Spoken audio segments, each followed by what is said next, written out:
Here we go. I'll try not to disconnect us all again. Hello, everybody. Welcome to Loop and Learn T1D speaker series.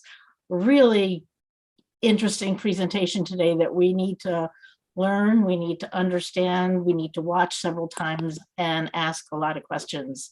You'll be welcoming Chris Wilson, who is a T1D and a researcher and has real deep knowledge on topics of insulin sensitivity and basically how to run Loop. It's really interesting. I think you'll learn a lot today. Our disclaimer, as we always do, is that Loop is an open source app. It is do-it-yourself, closed loop, and this presentation is provided to assist you in making your own decisions in consultation with your healthcare professionals regarding your own diabetes self-management. You take full responsibility for building and running the system, and you do so at your own risk. Please remember, the DIY Loop app is not FDA approved for therapy. And a little pitch for us, please bookmark loopandlearn.org. Tremendously useful website. It's been up and running for just a little over a year. We get a tremendous amount of traffic, and we give you tips and information and help people start looping. There's also a place to sign up for the newsletter. I implore you to sign up for the newsletter. If there's any announcement, anything you need to know that is critical, particularly about updates, you will get a newsletter in your email, and that's the best way we can access you. And so just sign up. It's free. You can't do a better deal than that. I think I have co-moderators tonight, but it's up. We'll see who else is here. Carol Vashon, you all know Carol. She's the Loop and Learn admin. She's what I call a loop wizard, and she is the spouse of a T1D. Rebecca Jervey is a T1D, and she's an Android APS looper. And we may have Kenny Fox tuning in if he gets home from camping. You also know Kenny as well as the father of a T1D, and we may have one or two others helping us out. Upcoming events, towards the end of the month, Dr. Laura Nally, we had to reschedule because of Super Sunday for football. So she's scheduled at the end of February. She's a pediatric endocrinologist, T1D and looper. She's from the Yale University School of Medicine. She's going to talk about T1D, looping, and exercise. And she's also often offered to do an open mic night so that we can ask all the questions we ever have. And then in March, we'll start off with Eric Verhoff from Seagrove Partners discussing the innovations in CGMs, both the CGMs we know, what's coming, and possibly non-invasive CGMs as well. So let's talk about Chris. Chris Wilson, also known as the glucose genius, has lived with T1D, I believe it's 24 years, you can correct me. He has 30 years of IT experience and is a frequent clinical trial participant. So some of the things I've read about Chris, and so we'll just go through this. Your ISF is static, right? That's how it's programmed into your pump. That's what your endo told you a million years ago when you were diagnosed with T1D. But what if it isn't static? What if the fundamental thing that we all thought about T1D is not true? These are the questions we're going to be dealing with. I think this is really fascinating. And I welcome you to put all of your questions in chat. We have people that will be bringing them in and sharing them with Chris as he goes. If you have questions, you can raise your hand in the middle of it. We'll try to grab that information as well. This is a learning session, and this is an interesting one. So sit down, have a glass of coffee or water or whatever you drink. And I don't want to know that. And sit back and enjoy Chris Wilson. There you go, Chris. Thank you. All right. Thank you, Joanne. All right. Let me share my screen. Okay. Can everybody see the screen there? Yes. Okay. Beautiful. And I can see a few people. So here we go. Insulin sensitivity. We're going to start with sort of where we are, what the current sort of thinking is, at least as far as how we program our pumps and how our endos teach us to dose, especially correction doses, and how we got here, how we actually wound up with the rules that we currently use. And then sort of where we're going, which is where I think the math is leading, because a lot of this stuff is actually still being developed. But this is the sort of beginning. This is where we are currently. You get diagnosed with TUND, and your endo, if you're doing MDI, tells you, okay, when you give your meal dose, test your blood sugar first, and for every 30 units or 30 milligrams per deciliter over 100 or 120 or whatever line they want to draw, give yourself 1 extra unit of insulin for every 30 milligrams per deciliter that you are above your target. And that same thing translates into the insulin sensitivity factor or correction factor, depending on the pump brand that you're using. It changes what it's called, but it's really the same thing. And that number that your endo uses is sort of derived from what gets called the 1800 rule, which comes from a paper that John Walsh wrote about 12 years ago. Actually, its origins go back slightly farther than that. But the 1800 rule, or the number varies. Some people use anywhere from 14 to 1600 up to 2000. It's really just based on the provider and their experience as to what works best. But I mean, that rule is included in even such basic things as these little desk guides. It's not really a little desk guide, but books that doctors write for each other about how to practically manage type 1 diabetes. So where did it come from? And as I mentioned, it came from this paper, or at least this is one of the more recent ones. As I said, some of the history of this goes back farther. But guidelines for insulin dosing and continuous subcutaneous insulin infusion, blah, blah, blah, blah, blah. Basically, it's how to program your pump. Is what this boils down to. And it's based on a retrospective study of individuals with optimal glucose levels. And that sounds fancy, but what it really means is this data comes from patients. They looked at downloads of 1,000+ insulin pumps and said, okay, the people that are doing the best, what are the rules, that the mathematical rules to describe how they have programmed their pump to get these results? And so they took it and did a bunch of statistical analysis, how to normalize it, all this other stuff. And they wound up with the 1800 rule. Or as I mentioned, sometimes it's as low as 1600, sometimes it's 2000 or more, but we sort of generally refer to all of these as the 1800 rule. But there's a problem with this. This is a direct screenshot from the paper, but he's got the K2 is a constant measured in milligrams per deciliter or millimoles, depending on whether you're in the US or other places. But nothing that's measured in milligrams per deciliter is constant. We all know our blood sugars are always changing. And actually, one of my favorite quotes is from Steve Edelman at UCSD and TCOID. He says, the only way to have a perfectly flat line on a CGM is to be dead. So, I mean, if you're alive, your blood glucose is going to be changing. It's going to be fluctuating. So conceptually, the idea of having a constant that gets used to calculate the effects that insulin will have on your blood sugar that's represented in the same units that we use to measure blood sugar, which we know is always changing, just seems wrong. So I decided to go back to the original source. And remember that because all the 1800 rule is derived from patients how they had programmed their pumps and then downloading that and retrospectively analyzing it. Rather than use the pump as an intermediary, I went directly to the people with diabetes.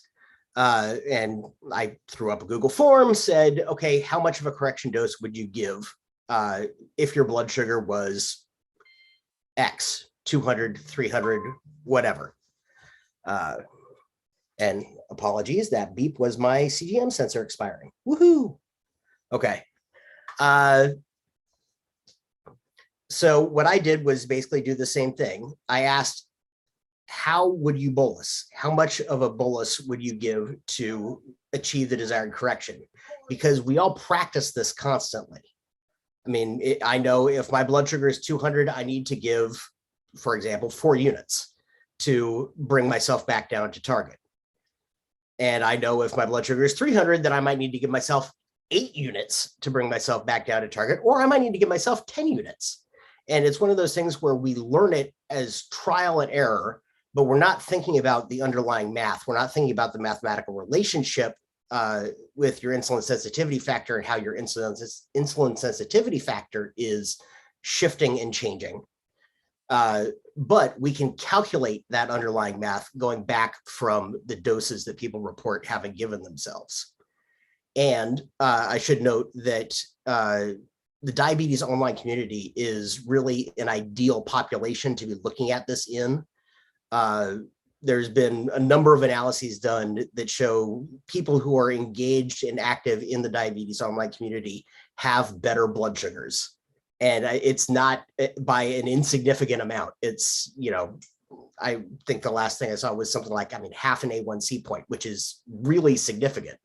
That people who are in the DOC and looping, and obviously all of you who are sitting here watching this, we're more actively engaged in our diabetes, and paying better attention, and therefore really are going to be the experts as to exactly how to dose insulin for themselves. And then once all of that was done, I took the data and looked for a pattern. And this is the data that I collected, or actually it's a subset of the data that I collected. Not all the responses were useful. There's probably a PhD psychology thesis in some of the people where they've actually exhibited a fear of larger insulin doses, hiding in the data there as well. But that's obviously for another time. But anyway, you can see there's, a nice clustering, and the line there that I have drawn is that standard 1800 rule that people use to calculate insulin sensitivity currently when programming pumps or giving correction factors for people to use with MDI. But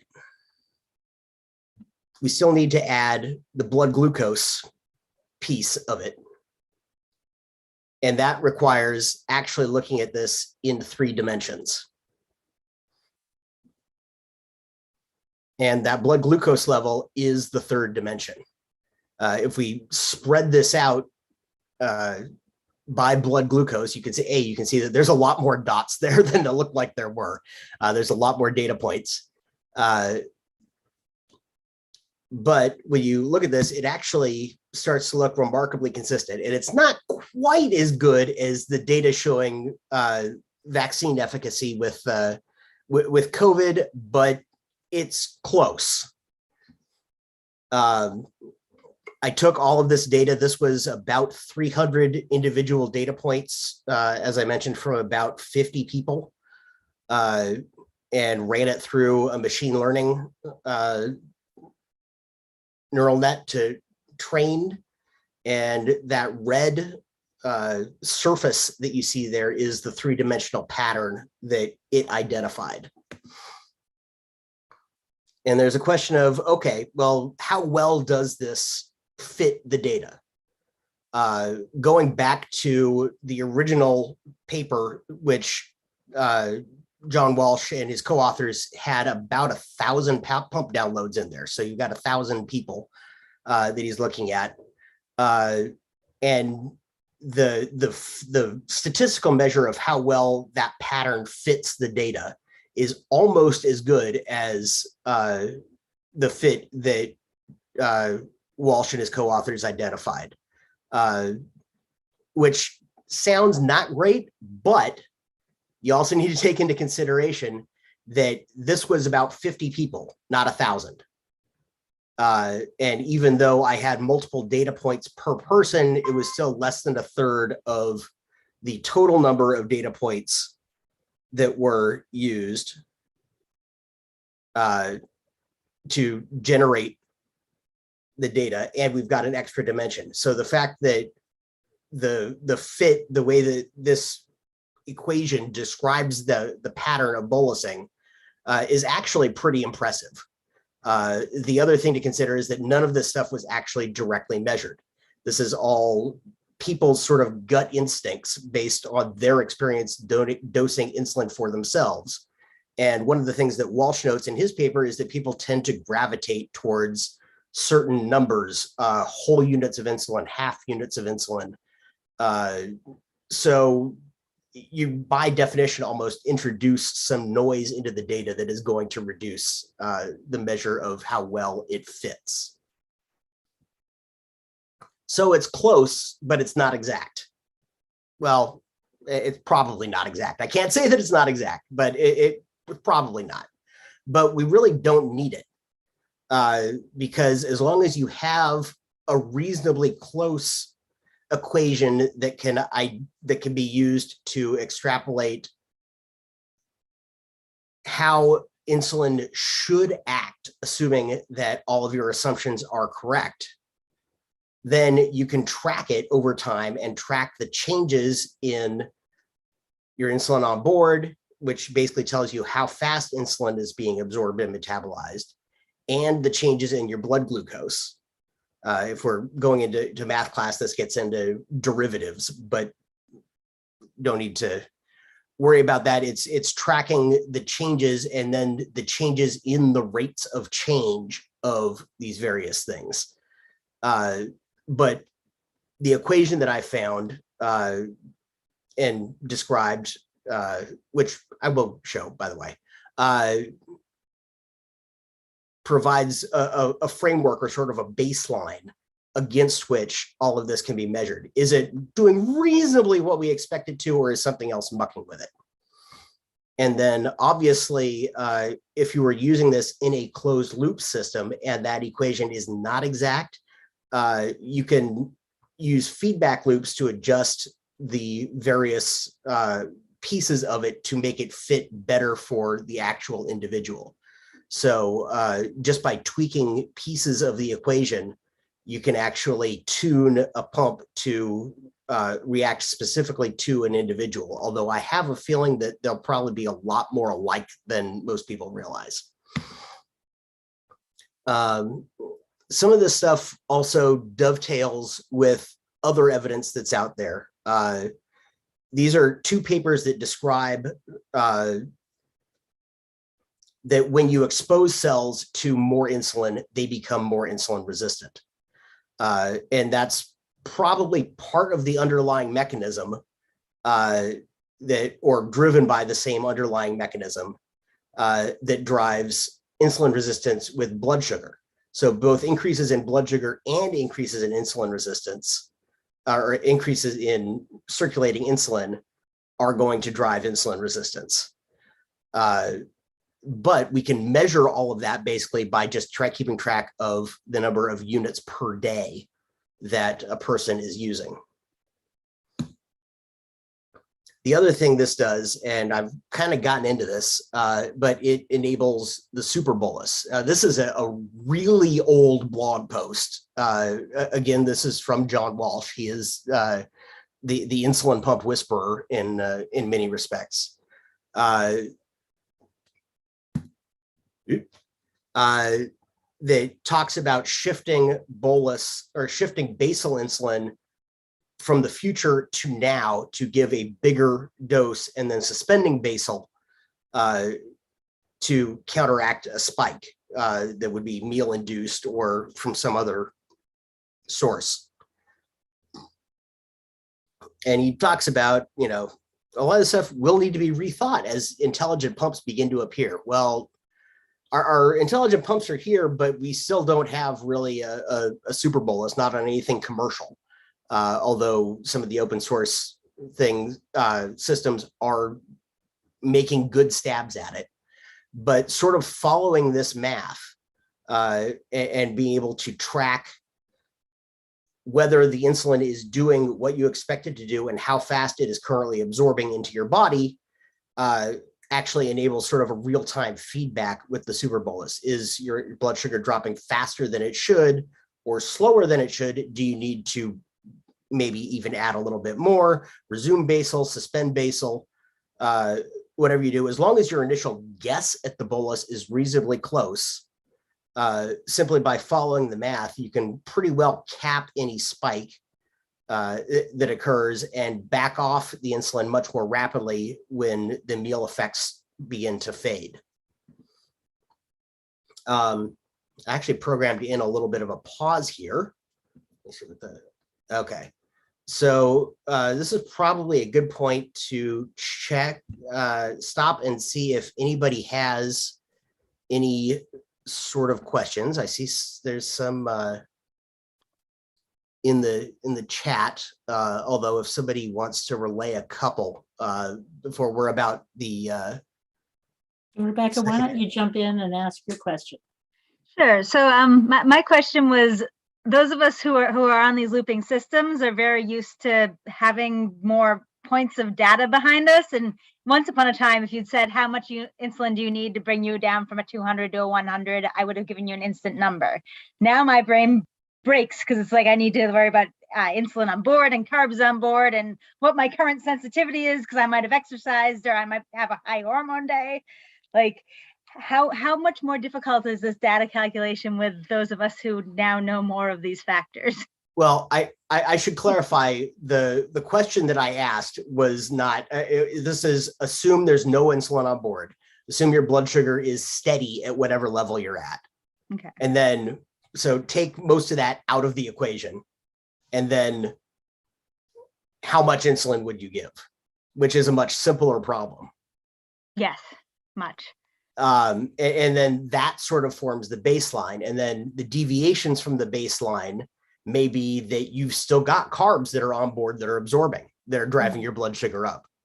That might affect that, you know, or might show that you perceive, but you can, by watching the changes in the insulin that's being absorbed versus the thing, you can catch where it's going to peak. And then when it starts to come down and react much more quickly to prevent it from getting as high and then stop it from going low as you bottom out.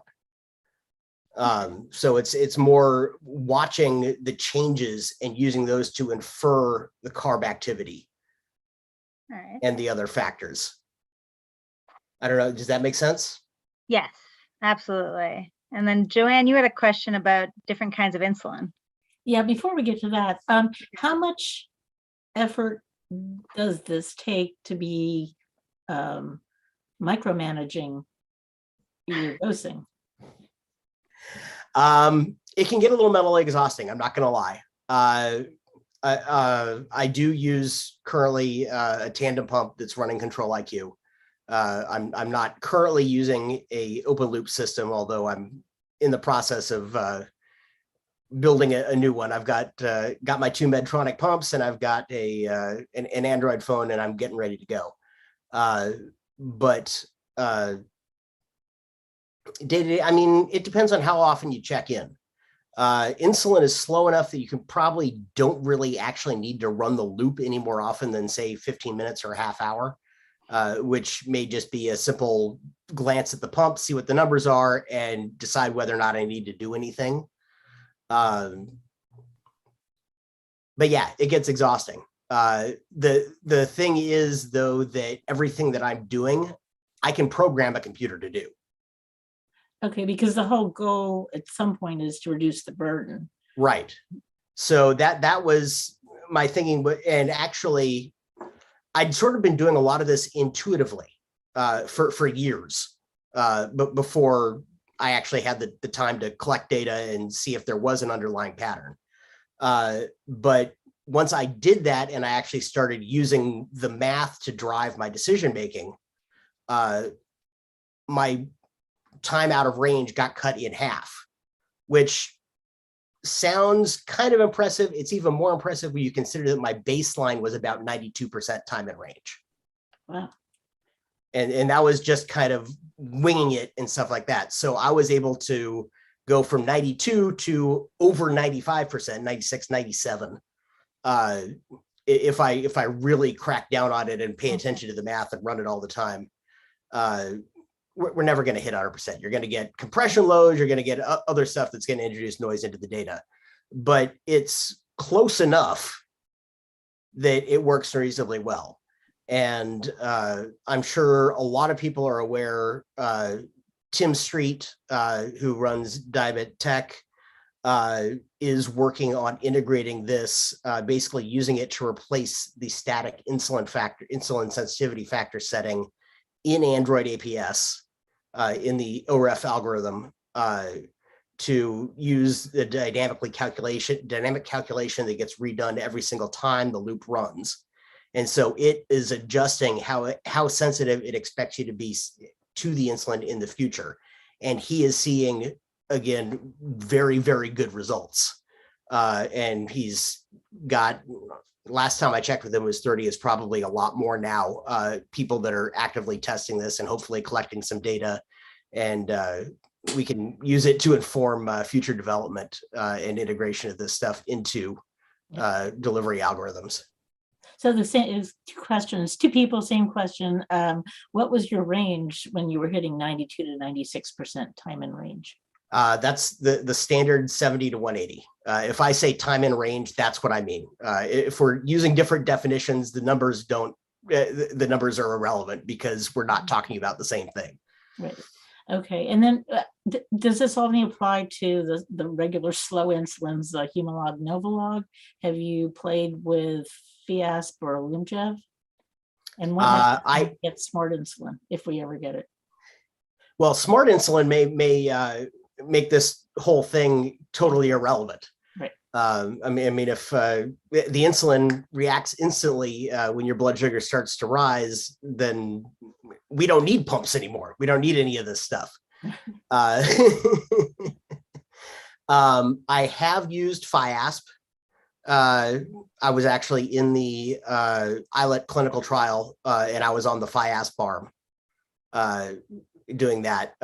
Interestingly, I could see what the pump was doing, and it crashed me one night because it adjusted its assumed insulin sensitivity too far in one direction and then too far in the other, and but before it settled out. And in retrospect, I look at it and thinking, man, if it was using my math, it would have just landed that plane perfectly and it never would have been an issue. And I wouldn't have been inhaling cupcakes trying to get my blood sugar back up.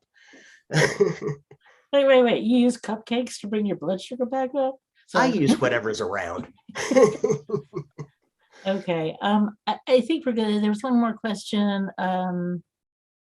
No, I don't see it. Anybody else? Carol, you picking? Cupcakes are delicious. That's a good comment. Yeah, I think the only other question was there's someone looking for guidance on how to translate your findings into things that they can do right now with our looping systems. So if you have any guidance on that moving forward, I don't think we're there yet in the presentation, but hopefully you can give us some hints on what we can do now to make our systems work better. Right. Okay. So if that at least takes care. And by the way, I've got time after this if we need to extend longer, people have questions afterwards, because now we're about to depart from the present state of things, which is we've derived this mathematical formula, which is 277,700 divided by blood glucose times your average total daily dose is roughly what it works out to. Although exactly how you define some of those inputs can vary. Some people are using just total daily insulin from yesterday. Some people are using total insulin in the last 24 hours. Some people are trying to project ahead to what they anticipate today's total daily dose will be. So there's room for wiggling around with exactly what is going to work best for a lot of this stuff. But now, you've been asked to repeat that formula, please. I've been asked to repeat that formula. Actually, let me type it in the chat. That's great. Thank you. But you're not expecting we all will perform that math. No.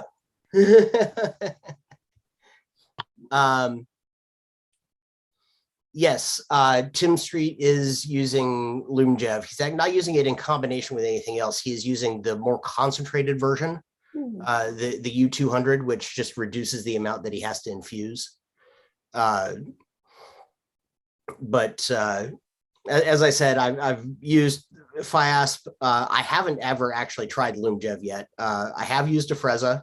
And one of the interesting things is if you follow the thread, it says that because your body hasn't had time to react yet, that's why you need almost twice as much Afrezza to correct as you would for a normal injected dose, because it drops your blood sugar so fast that your body hasn't had time to adjust your insulin sensitivity. Is at least in my mind the logical explanation for why there's that weird dosing discrepancy with Afrezza. All right, back to screen sharing. And we are out of our pause. So moving into sort of four-dimensional thinking with this stuff. And by the fourth dimension, I do mean time. Because all of this stuff is a process. It's not something that is just a static number that we're looking at. I mean, everything, even from total daily dose, even though we just think of total daily dose as units, it's really units per day. And so you divide that by 24 and you get, units per hour, turn it into whatever rate you want to use. And this actually is a better way of thinking at it. It's why in clinical settings, when they're doing, say, a glycemic clamp to actually measure the effect. I mean, we see these insulin action curves, those come from clamp studies. And the way they do it is they give you more insulin, it just straight into your vein. It's an IV that then your body actually needs. And then they give you extra glucose also in the IV to counteract the insulin. And then once they get you stable with that, then they'll give you an injection of the insulin that they're testing, and they measure how much they need to vary the infusion rate of the glucose. So when you see those insulin action curves, what you're actually seeing is the change in the glucose infusion rate that they needed to do to counteract the insulin. But what this means is that really we need math that describes the rates at which things happen, the speed at which an object is traveling, the forces that are acting on that object and affecting its speed and direction. So we need better math. And if you take that surface, that sort of plane that curved up towards the edges, and mathematically fold away one of the dimensions and turn it into a circle, you wind up with something that looks like the image that I've got here on this slide. And if it looks familiar, it's because it's the way that we use math to describe a gravity well and how objects orbit in space. As you get closer to an object, gravity has more pull. As you get farther away from it, it's less. And the same thing with the insulin sensitivity. Insulin sensitivity functionally becomes the gravity in the math.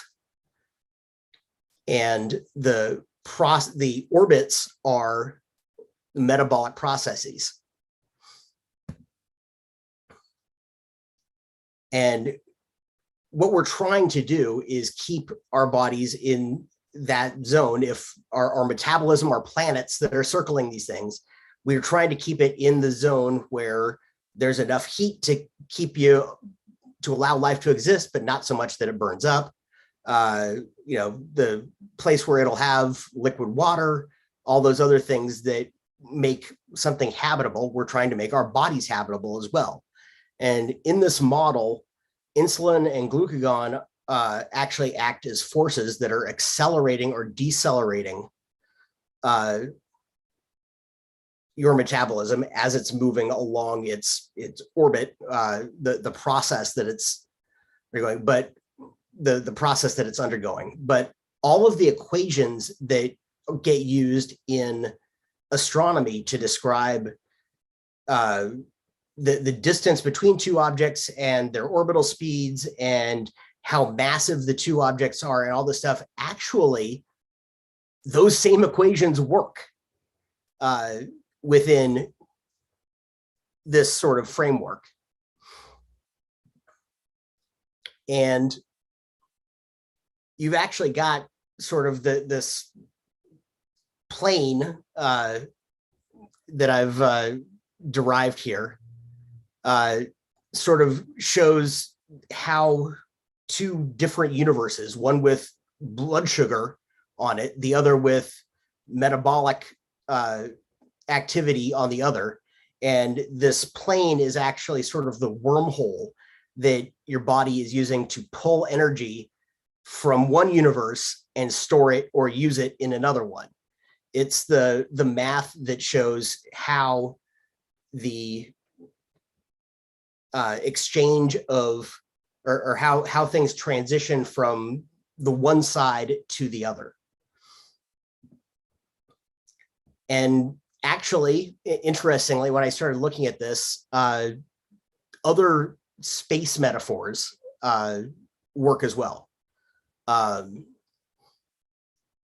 When you accelerate an object that's in orbit, it actually gets slower. It moves farther away. It's a slower orbit. And it's always bothered me that despite the fact that we talk about heavier people having slower metabolisms and skinnier people having faster metabolisms, that's actually not really what's going on if you measure the metabolism. The people that are larger are actually burning energy at a higher rate. Their metabolism is working overtime. It's just that our perception of it is slower. So this, again, the same math that says that things should be perceived as slower, even though more energy is being expended, lines up. It all correlates. And if we think about the concentrations of insulin in your bloodstream and how it's being metabolized, and the concentration of glucose, that's basically how we can measure distance in this model. It's the distance from the center of one universe or the other, or the center of the wormhole, out to your current blood glucose concentration or your current total daily dose of insulin that you require.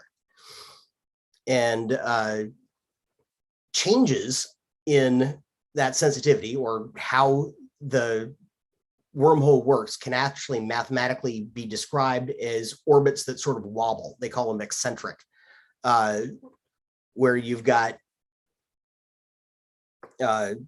everything from dawn phenomenon and foot on the floor but any sort of daily pattern that is occurring can actually almost be described and predicted if you measure it as an orbit that is wobbling as it happens, as the process of metabolism goes on.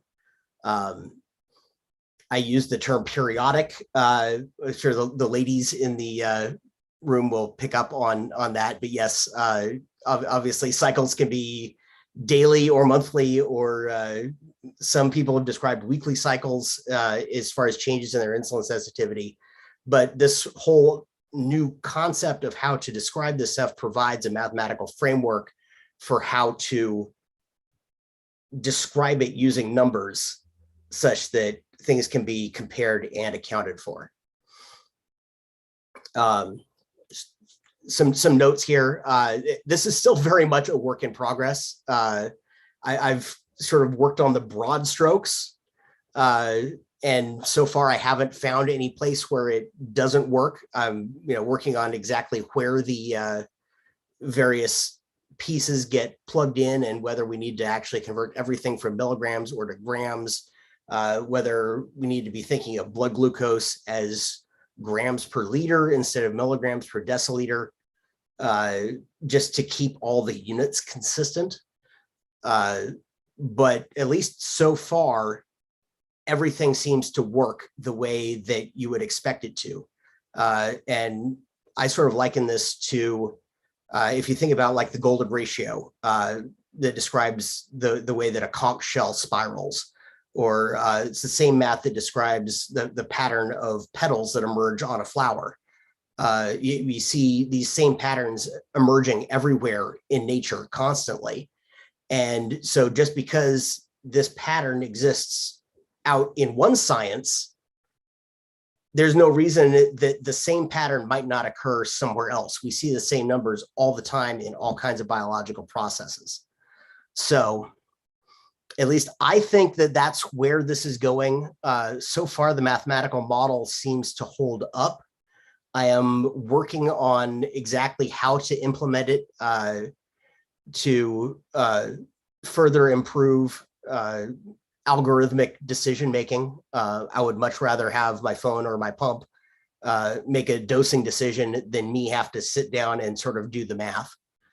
But in any event, the other thing is, because this is all just driven by one fundamental basic equation, it can be adjusted. You've got blood glucose times total daily dose, but if you tweak the exponents on those two factors a little bit, you can increase or decrease the relative effects of those to tune this to someone. The number 277,700 might not be exact for everyone, but again, feedback, looking at what you've dosed, what the result was. If you can take other stuff out of the equation, there's the opportunity to, again, tune this even from an individual, but this is at least a decent starting baseline for that. That's about the end of my presentation. I'll probably find somewhere to post this. If nothing else, I'll post the links on my Twitter to all of these articles that I've referenced throughout this. But with that, I am going to take questions. Okay, here's the big one. Are you ready? Go for it. Okay, from Carol, at the next question break, so you are here. Can we do the can we do the sample calculations using a BG of 100, 200, and 300?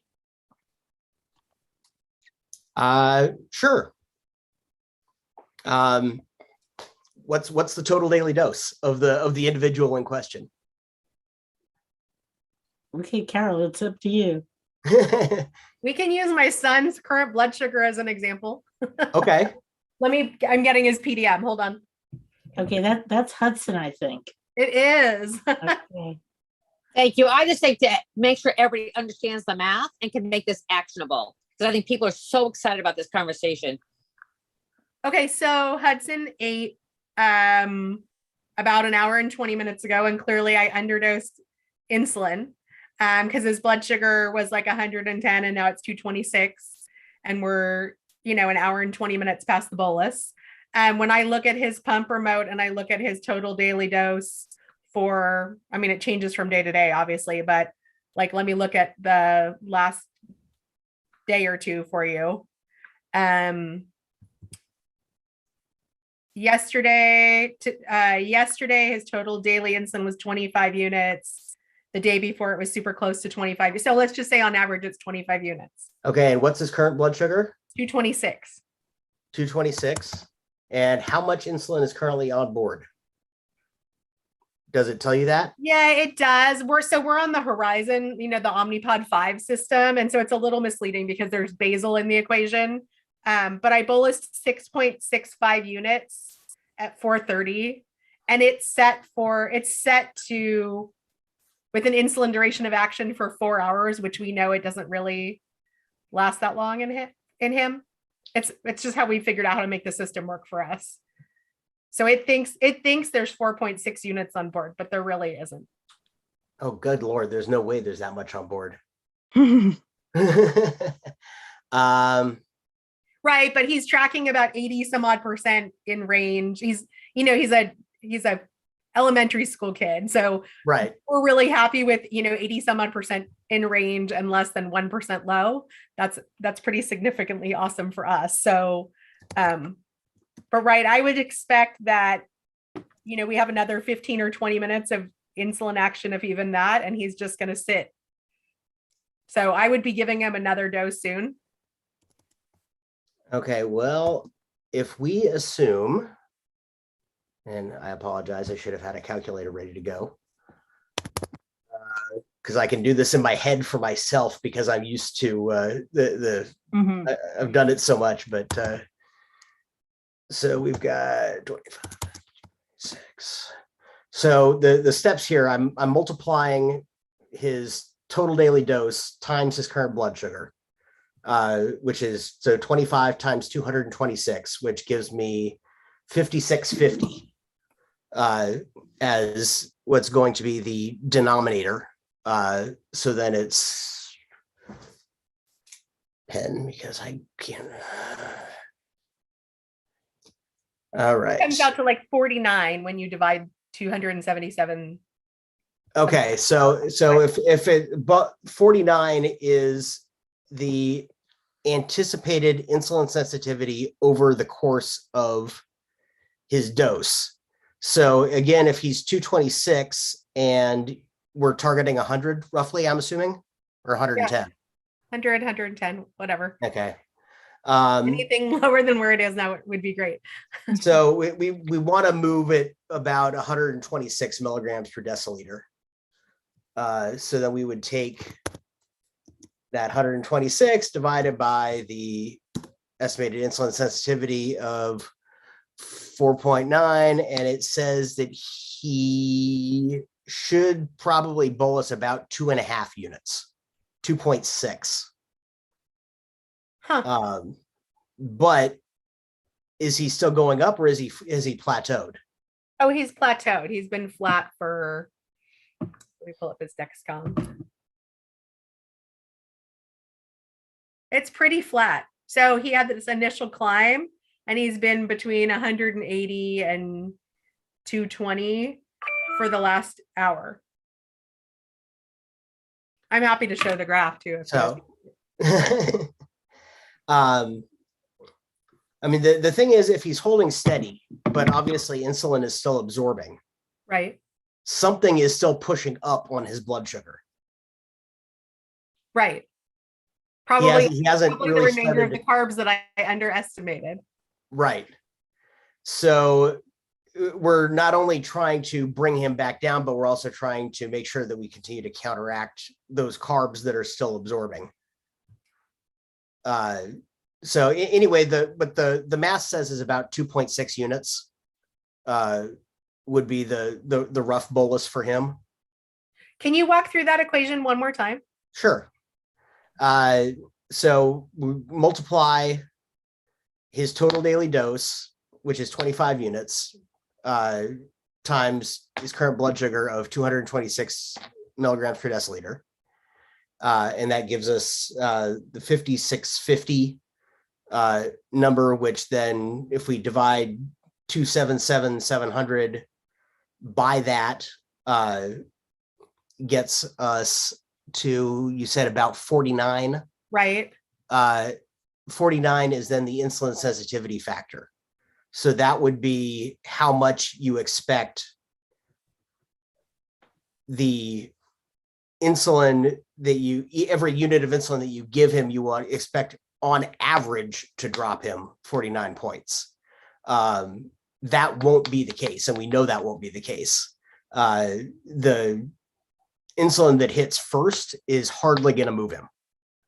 But when he starts coming down, that last unit of insulin might move him 70 or 80 milligrams per deciliter.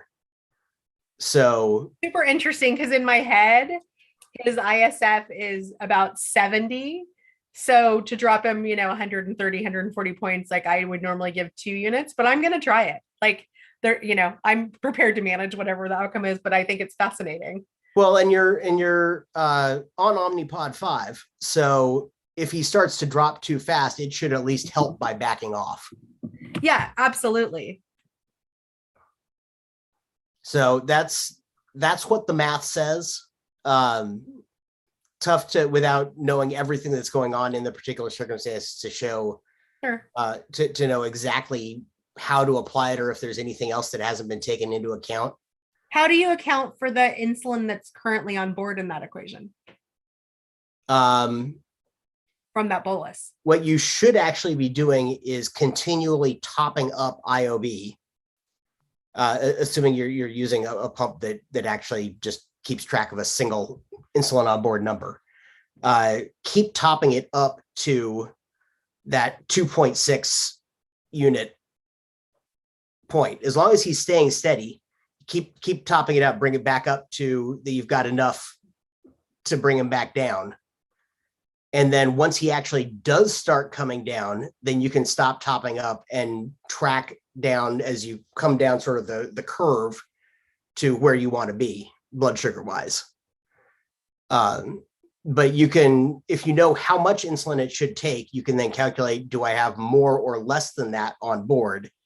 And actually tracking that sort of deficit or surplus of insulin that you have beyond what is expected to be needed to bring you back down to your target can show you how effectively the insulin is working. It's sort of a shortcut.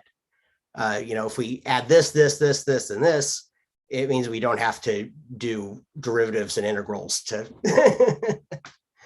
to get that equation. But you wind up with, okay, at this blood sugar level, he should have roughly 2.6 units of insulin on board. And we would expect, as his blood sugar comes down and the IOB reduces, that would maintain a 0 insulin surplus.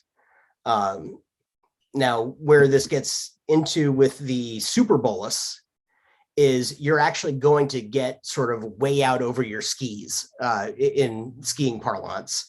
You're going to be leaning really far forward, and if you hit the ground right there, you're going to be in trouble. But so you can lean farther and get more aggressive with the dosing, the higher your blood sugar is, because you have more time than if it starts dropping too fast to back off and rein it in. So that surplus will fall off if you suspend basal much more rapidly than it would with just normal insulin absorption. So that's sort of the how to make it work algorithmically. You wind up using this to calculate out a number of other things, and then keep track of what you're really worried about is that surplus or deficit. Do you have a surplus or deficit of insulin? And if so, which direction is that number trending? Is it getting larger? Is it getting smaller? Because that tells you whether or not it's being as effective as you expect that it should be. Interesting. Super helpful. And it was a great example. Thank you. I gave him 2.4 because I think his current insulin has a teeny little bit of activity left, but I'm going to try this approach and see what happens over the next few hours. So thank you. Well, let me know. I will. Carol, did you want to take down through other examples?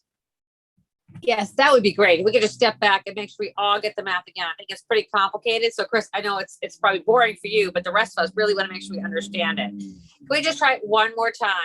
Sure. Assuming that blood glucose is currently 300, TDD is 50, and we have 1 unit on board. Right? Is that all the data you need? That should be about it. Okay, so we've got 50 units a day, blood glucose 300, and there's already 1 unit on board. Yep. How would we know? Like, you're a parent, your kid's hitting 300, the alarms are going off, you're tired, it's the middle of the night. What do you do? Right. So 300 times 50 is, I should be able to do that in my head, and now I feel dumb. You probably do it in the afternoon, maybe not on a Sunday night. 15,000. Yeah. Okay. So.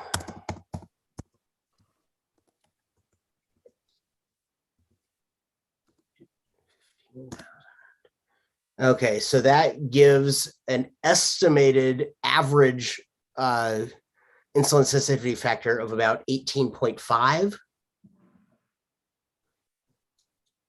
So on average, you would expect each unit of insulin to reduce your blood sugar by 18.5. When we're calculating this, we've got 1 unit on board. We need to reduce it by 200. So 200 divided by 18.5 is 10.8 units. That you would want to be the total on board. If he's got 1 unit on board, I would probably, my gut would say round up and bolus another 10. 10.8 is close enough to 11 to bring him down. I don't know if anybody's anywhere close to this hypothetical. It might be good to, if you sort of bolus by gut, it might be good to know if this is these numbers sound reasonable, giving a 11 unit bolus to correct a blood sugar of about 300 if your total daily dose is about 50 units. So, but in any event, the ultimate goal would be to bring your insulin on board up to about 11 units for that person who is trying to correct a blood sugar of 300 and has a total daily dose of about 50. Thank you.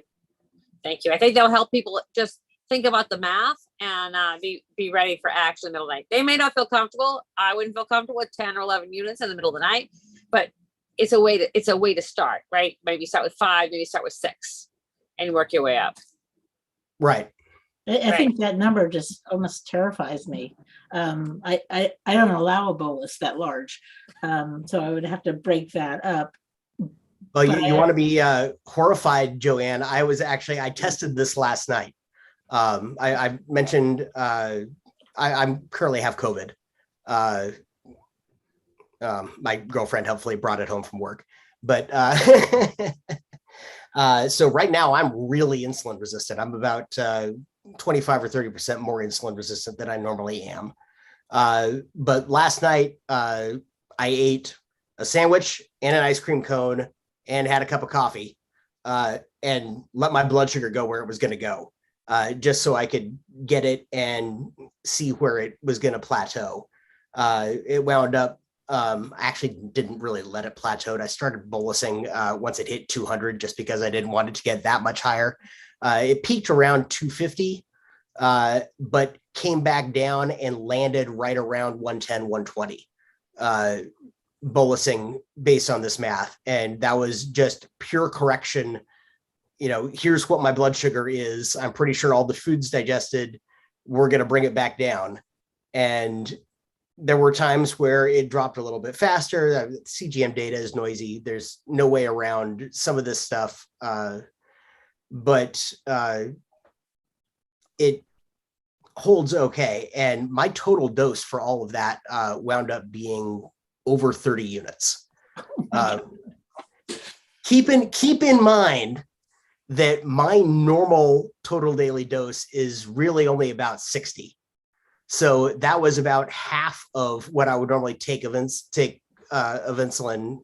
in an entire day in about an hour. And you would do that? Yeah.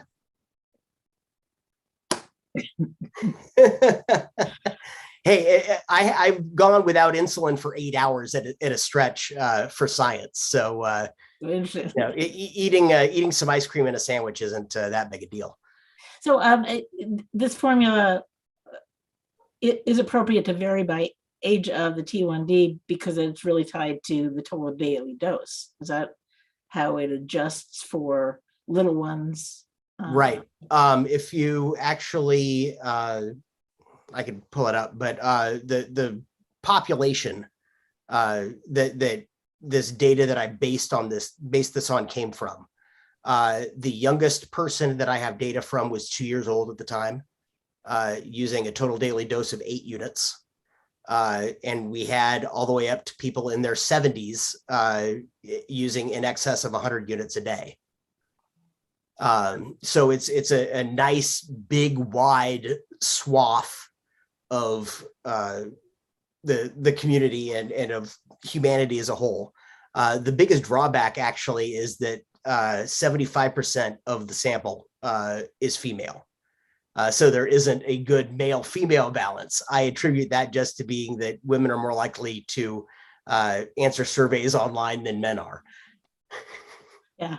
So here's an interesting question that Brad has, and I'll add to it at the end. I'm hung up on the variables, which you could look at as the forces that affect blood sugar, IOB, COB, exercise, etc. Would this formula only work when all other variables can be excluded? How could you dynamically change ISF in a real life situation of IOB, COB, exercise? And I'll add to that slow digestion and glycemic index of what you actually have eaten. Well, the slow digestion actually is an ideal use case for this, because you can, with this, be purely reactive. You can wait until you start to see the digestion happen. You start to see the blood sugar come up before you give any extra insulin at all. So that really seems like an ideal use case. What was the other part? I'm sorry. Just real life with insulin on board, all the other variables that exercise or fight with your wife or girlfriend or whatever would stress you. Well, here's the interesting thing. The total daily dose input basically is a proxy for whole body insulin sensitivity. Yeah. And usually when they calculate relative insulin sensitivity, there's a, they estimate that the average person requires 0.53 units of insulin per kilogram of body mass per day, blah, blah, blah, blah, blah, blah, blah, blah. So it's all relative to weight. But mathematically, when you start to do this, there's 2 places where weight goes in, because it's a component of relative insulin sensitivity, but then it's also a component of the dosing stuff. And they wind up on opposite sides of a fraction. And so they just mathematically cancel out. Got it. Okay. It was a weird thing. And it was actually Tim Street that pointed that out to me. And then I was talking about it with a clinical endocrinologist who's a friend in New Jersey.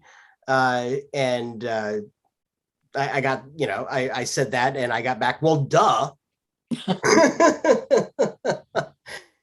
And, sorry, it's been a long time since I've actually taken a formal math class. I haven't thought about this stuff heavily up until now recently. So.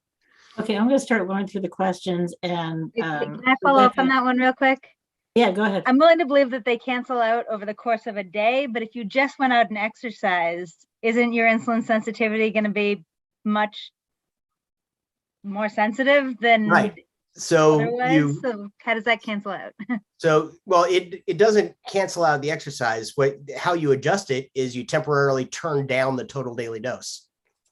Okay, so you have to sort of fudge that one. Because it's a proxy for whole body insulin sensitivity. Yeah. So when you're exercising, you're 50% more insulin sensitive temporarily, you can just cut the TDD that's going into the equation in half. Okay, that makes sense. Thank you. So that's the easy way to handle things like that are varying insulin sensitivity. And you can even, if again, with a large enough data set and retrospectively analyzing this stuff, you look for patterns in how the system needs to adjust that variable to keep things steady, and use that to monitor metabolic swings that are happening. If you've got the insulin input and you've got the blood sugar output, you can infer what's going on in the middle. Great. So how does that take into account a day where I go very, very low carb to the next day where I ate what you ate last night. Well, if you're using total daily dose last 24 hours, you go low carb one day, you're using less insulin. The next day, you're going to be more insulin sensitive because you've probably burned off a bunch of glycogen on your low carb day. So your muscles and liver are probably hungry and looking to pack more glycogen back in to replace those stores. So you're going to be more insulin sensitive the next day. But then if you use the insulin for all of that food, you'll be back to something approaching your normal total daily dose and normal insulin sensitivity. That was actually the connection with the two papers that I shared showing that muscle tissue becomes more insulin resistant when you expose it to more insulin. One of them, if you dig down into it, actually, they noted that muscle tissue in the experiment that had been exposed to more insulin also had more glycogen stored in it when they did it. So actually, the mechanism is probably that extra insulin is packing more glycogen into the muscle. And therefore, as a result, it's saying, I'm full and becoming insulin resistant. So the day when you're going, why is this not working? That's why it's not working. Okay, it's 12. We're going to throw some more math at you from Brenda. If I reverse engineer to understand the math behind my current static ISF in loop, it represents a BG of about 8 mmol to 150. I typically sit around at 4.8 to over 86. So does this imply that my ISF is too strong? Yeah, let me see if I can find that to actually read it. It's about 16 up from the end. It's Brenda Moore. Yeah, sorry, Chris. So I'm thinking in millimoles, which is hard for me. So if I look at what the ISF number, because my static ISF is around 2.7, let's say. Okay. And so if I work out what that means as far as the blood glucose, it's about 150 mgs. Right. So does that mean that you would look at that and say that my ISF is too strong? Or does it not say anything? It's just all you're trying to do is look at the dynamic nature of ISF and how that would change? No, actually, that means that you're probably roughly spot on. When I compared the calculated dose that would be required based on this dynamic three-dimensional figure versus just the old 1800 rule at various blood sugars, because if we're using the 1800 rule, it's static. If your blood sugar moves every unit moves you 20, to reduce it, 20, you give yourself 1 unit. To give 40, you give 2 units. 60, you give 3 units. 80, you give 4 units.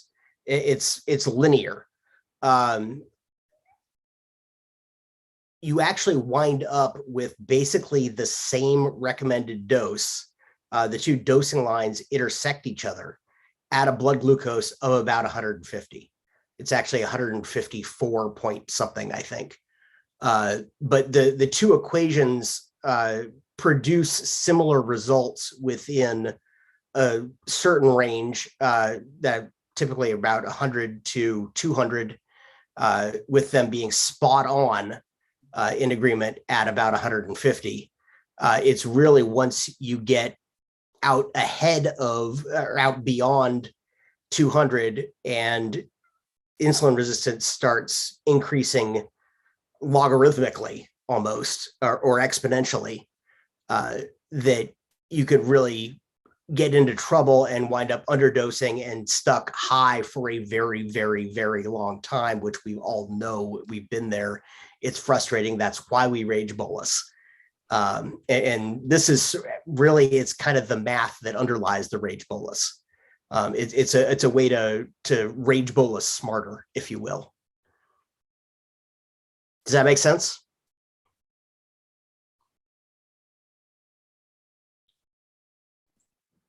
Brenda? Yeah, all good. Thank you so much. Okay. All right. Can I quote you on that? Rage bolus smarter. Hashtag rage bolus smarter. That's awesome. Absolutely. I mean, let's face it, we rage bolus because it works. Yeah. I mean, it's not a question of is what we're doing working or not. We know that it's working. The question is, why is it working? Is there math that describes the patterns to how it works? And really, I think that this, or at least something very similar, very close to it, is going to be the math that does describe how it works. Because nobody likes sitting at a blood glucose of 300 or 350 or 400. It's not pleasant. So we'll go to Angie's question. If a 3-year-old and a 16-year-old have the same total daily dose and at the same starting BG, then do they have the same ISF? Or does this only apply to adults? Well, as I said, the youngest person that was in the group that this equation was derived from was 2 years old, and single digit total daily dose. It's interesting. To be honest, I'm not sure I can even think of a way that a 16-year-old and a 3-year-old would have the same total daily dose. But hypothetically, yes, it may require some tweaking, just because you're getting into big enough size differences that there may be things that get introduced because of differences in blood volume.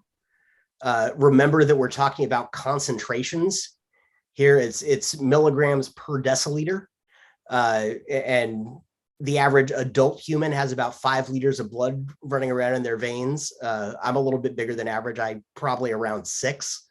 Lots of people are probably less than that. But I mean, unless you're holding the volume the same, putting the same amount of sugar into something is going to change the concentration by a different amount. If I add a gram of sugar to 1 liter versus a gram of sugar to 10 liters of water, obviously the 10-liter bucket the sugar is going to be a lot more dilute in there. So it gets a little bit weird because you're probably going to have some variation induced as a result of the differences in blood volume that we're working with. But at least as a baseline, it so far from everything that I've seen seems to hold. You've touched on a nerve about this rage bolus. I'll send you the chat later. They're loving it. It justifies as rage bolus in one hand, candy in the other. Understood. A question that came off of YouTube: is there a smarter way on how to think about insulin sensitivity and exercise? Weightlifting dramatically increases my effective basal dosage, while long walks can tank my otherwise good blood glucose. I mean, the way that I would think of it is a temporary shift in that total daily dose number in the equation, the whole body insulin sensitivity. I mean, you may need to flag one type of exercise versus another, as this one makes that number larger, this one makes that number smaller, but at least for the duration of the exercise, you just need to know how it's going to affect you and adjust the appropriate part of the equation. One thing that actually, though that reminds me, that came up is sort of interesting. When you think about temp basal targets that people do use for exercise, where you're targeting a higher blood sugar to this, one of the reasons that that's really effective is because when your blood sugar gets higher, you're making yourself more insulin resistant. So you're actually not just giving yourself a bigger cushion, but you're also making sure the bungee cord isn't as long, and you've got a much better safety setup, if you will, because you're getting a double benefit from the higher target. You're not only getting an extra 40 milligrams per deciliter or however much of cushion with your temp target, but you're also then, as a result, making the insulin that you are taking less effective during your exercise. Oh my gosh. Kenny, do you want to jump in and ask your question?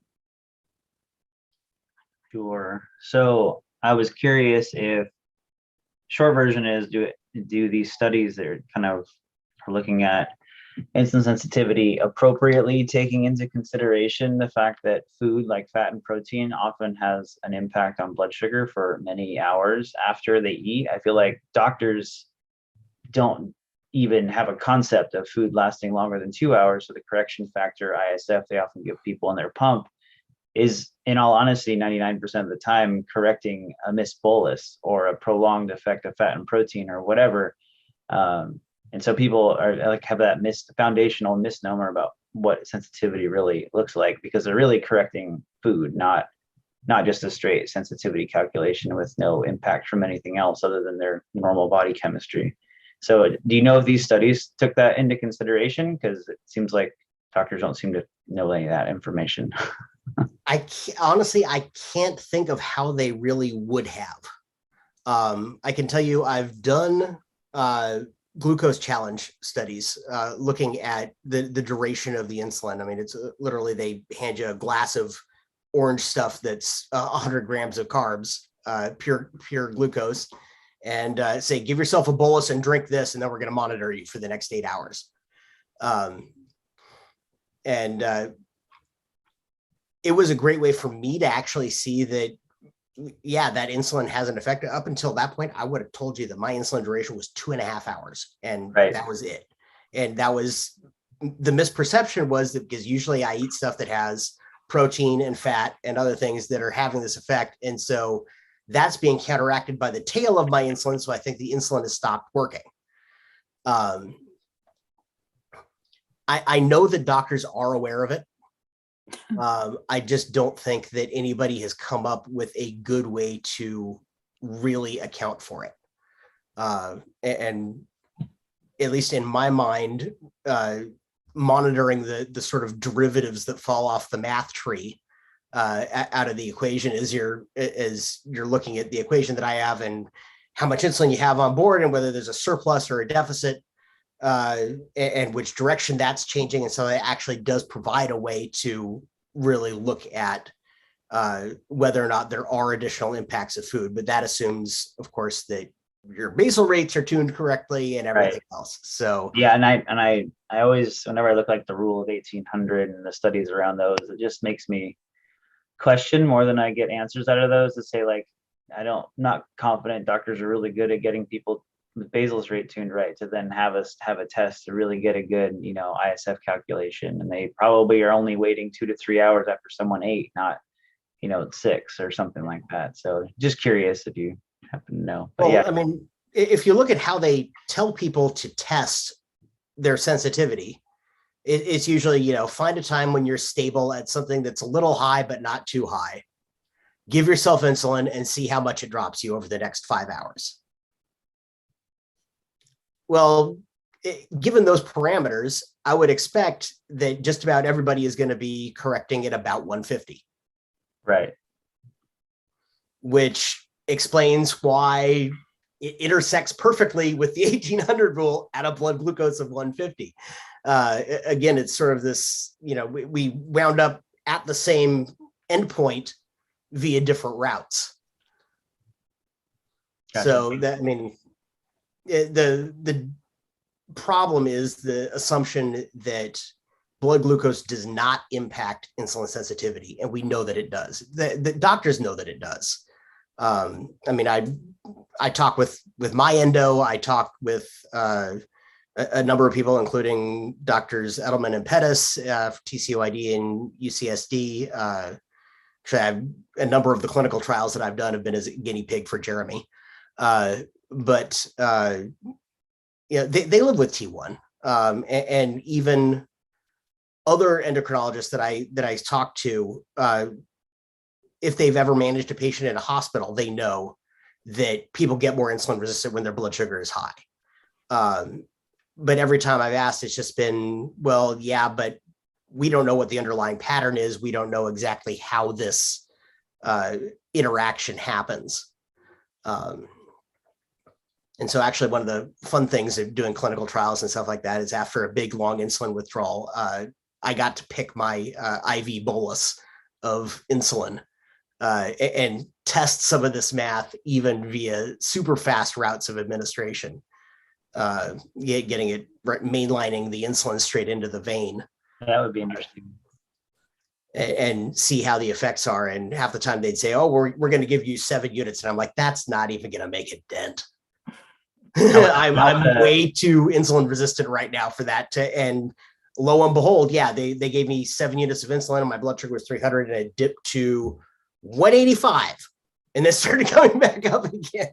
Yeah, not if you're basal deficient. Yeah, if your basal's missing, you got a lot to fill back in again. Yeah. So, I mean, there's obviously more factors in play than just that under those circumstances, but it provided at least an opportunity for me to sort of test out, at least theoretically, is this moving in the right direction? Okay, I've got 3 more questions. One is, when would you be applying this formula? Would you test it at 100, at 200, and 300, and then you would know maybe for the future when to make those changes? I mean, that really comes down to a question of the algorithm design. If you're tweaking this, I mean, it's obviously anytime you're going to be evaluating it to see if changes need to be made, you need to hold as much steady as possible. Ideally not having eaten any time recently. We know that's, never realistic. But, at least a few hours. It's just trial and error. I mean, that's what it comes down to. It's close enough that I don't think it's going to get anybody into any serious trouble. But again, tough to know exactly without really specifically. Okay. So are you ready for one last deep dive? Sure. From Canon, are you familiar with PID control algorithms? And if so, does it relate well to your theory, specifically the wobbly orbits? There. Can I ask for a definition of PID? Canon, if you're still on, please. Yeah, I mean, it's a proportional integral derivative. Or we use it in like tuning chillers at work, where you have like an attack rate, like how much power you're using to get to a zone, and it changes as you're further away. It sounds like almost identical math. Yeah, that's what Medtronic uses. It's largely a PID algorithm. Oh, cool. Yeah, thank you. I'm new to being diabetic. I'm a dad. I'm not diabetic, so I got linked to this and it was interesting. Yeah. From what I understand, I've talked to a few other engineers. The Medtronic 670G and similar generation algorithm is largely PID based. I still need to research more and understand my head around it, but you know what the PID algorithm is, and that's what they use as kind of a as their base calculation for how they attack any rising or falling blood sugar. Is that in the 670 you said? The 780 and the 780 both. Yeah. Because I thought the 780 was a complete algorithm rewrite. The 780 may be. The 670, I know it for sure is PID, because I had a diabetes camp like 2 years ago. I had a dad talking my ear off about the PID algorithm and the 670, and then his daughter on the 670. We were looping with better results, but that's I'm surprised with that algorithm design that the results are as bad as they are. But that's just right. Probably some other safety mechanisms that are around it that it leaves it a little weaker than maybe it should. That's my last question. I think this is a lot for a lot of us to just be looking at, not that we aren't aware of it at some level. If there's some interest, would you do an open mic evening with us, with people preset their questions to you, and you can kind of take them through the work and how you look at it for 45 minutes, 50 minutes, just kind of reinforce a little bit of what they learned tonight? Absolutely. Okay, Um, that'd be great. I see one other on there that from Angie. The wild swings in total daily dose, where it can be 31 day and 60 the next. That's how I wound up basically using yesterday's total daily dose. So just what I use as the input for this. And it seems to work. If I have a day where I eat almost nothing or no carbs and, hardly any bolus, and so all I'm doing is running basal, I may be 30. The next day I may go to town and need 60 units because, and I think the mechanism is the glycogen storage in skeletal muscle and in the liver. But that's, or at least that's my theory as to what's going on. Obviously, I don't have any proof of that. But yes, I mean, I don't know if maybe last 24 hours or just, the last day increment would work best. But yeah, that part of the beauty of this is that it actually does scale and can scale quickly. I mean, thinking about women a couple of days before you start your cycle and things start going wonky and all this other stuff, the shorter the time frame that you're using to generate that total daily dose number allows the algorithm to react, an algorithm based on it to react more quickly to changes in whole body insulin sensitivity. There's one more question from Tina. The graph of dosing lines comparing static and dynamic ISF seems to indicate that the change from static to dynamic occurs over 200. Is that correct? Not really. Actually, we're probably actually slightly overdosing at lower blood sugars because the correction factors are too strong when you're in that range. But we're dealing with such small numbers that you can compensate for it by reducing basal. And so it all winds up coming out in the wash. There's not really a lot of danger in giving a hair extra because you're trying to move such a small distance. You've got pretty wide margins of error. Where it does get really noticeable, yes, is absolutely the bigger numbers. I mean, you hit 200 and 300 and mathematically you wind up with an inflection point in the insulin sensitivity. If you remember like the old climate change graphs from, when global warming is going to kill us all. And here's the hockey stick that shows that sort of the bend in the hockey stick is called an inflection point. And there is sort of, it's not as abrupt, but there is a similar thing that happens in the dosing that you require beyond a certain point. There's probably also a limitation on it in because your skin can only absorb so much in one spot. Beyond a certain dose size, you'd probably be better off actually spreading out where you were injecting or infusing the insulin. Because if it's, only absorbing into that much skin can only absorb so much insulin so fast. So you wind up limiting actually exactly the pharmacodynamics of the insulin, how it absorbs over time. Well, wow. Well, I knew this would be fascinating. It is. I will circle back around with you when the questions come in. And I just want to thank you. I hope you heal fast. I hope your girlfriend's over it and you can still have ice cream cones. And thank you for the time. Continue to heal. Really appreciate your work. Oh, thanks for having me. This was fun. I'm actually really impressed with some of the questions from that I'm seeing in the chat. I mean, this is clearly an intelligent group, and people have a much better understanding than the average T1D of what we're talking about, even to begin with. Absolutely. If people want to, by all means, tag me in a post in the Loop and Learn group if you want to follow up with something. If anybody's in one of the other groups, I admin a couple of groups on Facebook as well, the T-Slim and the Dexcom G5, feel free to hit me up there. If you follow me on Twitter, feel free to reach out and ask me a question. I probably only won't reply if for some reason I don't see the notification. So You're active on Twitter, so I see you quite a bit. It's always interesting. Always. Thank you. Have a good evening. Very much appreciate your time.